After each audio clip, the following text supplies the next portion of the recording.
Gamers, कभी सोचा है कि जैसे मैच 3 गेम्स पहले तो इजी लगते हैं, फिर अचानक बैम, कई दिनों तक एक ही लेवल पर अटके रहते हो। एक पल कैंडीज क्रश कर रहे होते हो जैसे कोई लेजेंड, और अगले ही पल एक्स्ट्रा मूव्स के लिए तरस रहे होते हो। क्या ये बस बैड लक है या कुछ और चल रहा है? आज हम गेम डिजाइन के लेयर्स खोलेंगे और उन स्नीकी ट्रिक्स को अनकवर करेंगे जो इन गेम्स को इतना एडिक्टिवली चैलेंजिंग बनाते हैं। बने रहो। तुम मोबाइल गेम्स को फिर कभी पहले जैसी नजर से नहीं देखोगे। Chapter 1, the easy hook. एक क्विक सवाल से शुरू करते हैं। क्या तुमने कभी कोई मैच 3 गेम खेला है और सोचा है, वाह, मैं इसमें सच में कमाल हूं? यह कोई कोइंसिडेंस नहीं है। शुरुआत के कुछ लेवल्स जानबूझकर रिडिक्युलसली इजी बनाए जाते हैं। तुम्हें बड़े कॉम्बोज, फ्लैशी पावर अप्स और एक्सप्लोसिव चेन रिएक्शंस मिलते हैं जिससे तुम्हें लगता है कि तुम अनस्टॉपेबल हो। और पता है क्या, यह सब प्लान का हिस्सा है। यह अर्ली सक्सेस तुम्हारे दिमाग में डोपामिन ट्रिगर करता है, वही केमिकल जो जीतने का औसम एहसास दिलाता है।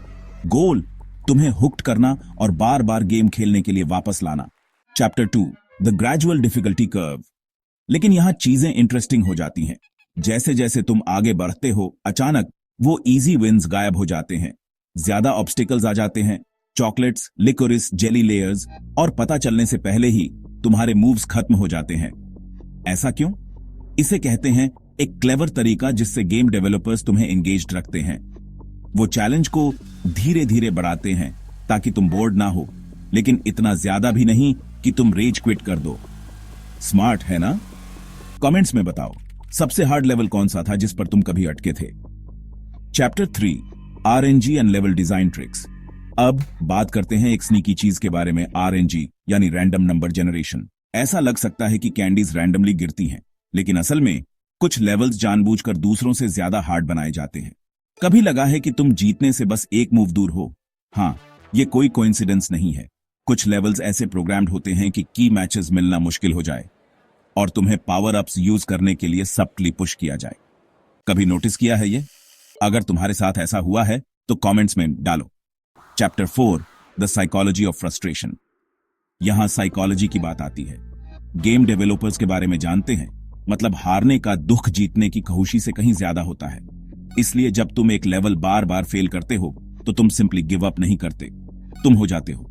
और जब आखिरकार जीतते हो, बहुत जबरदस्त लगता है। इसलिए ये गेम्स तुम्हें फ्रस्ट्रेशन के एज पर रखते हैं, लेकिन बीच बीच में थोड़ी विन्स भी देते हैं ताकि तुम खेलते रहो। बताओ, क्या तुम्हें कभी लगता है कि एक लॉन्ग लूजिंग स्ट्रीक के बाद गेम मैजिकली तुम्हें एक इजी विन देता है? चैप्टर 5, मोनेटाइजेशन एंड पे टू विन मैकेनिक्स। और हां, हम की बात इग्नोर नहीं कर सकते। ये गेम्स फ्री टू प्ले हैं, लेकिन ये के जरिए बिलियंस कमाते हैं। जब डिफिकल्टी भी आ जाती है तो अचानक वो एक्स्ट्रा मूव्स और बूस्टर्स टेम्पटिंग लगने लगते हैं, है ना?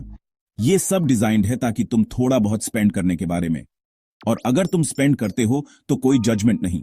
क्या तुमने कभी एक्स्ट्रा मूव्स खरीदे हैं कोई लेवल पास करने के लिए? कमेंट्स में यस या नो लिखो, मुझे जानना है। ऊट्रो। तो ये रही बात। मैच 3 गेम्स सिर्फ लक के बारे में नहीं है।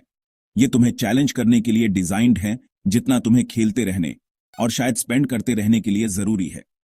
अगली बार जब तुम किसी लेवल पर अटक जाओ तो याद रखना, ये सब गेम का हिस्सा है। अब जाने से पहले अपना टफेस्ट लेवल कमेंट्स में डालो, लाइक बटन दबाओ और गेमिंग वर्ल्ड के और डीप डाइव्स के लिए सब्सक्राइब करो।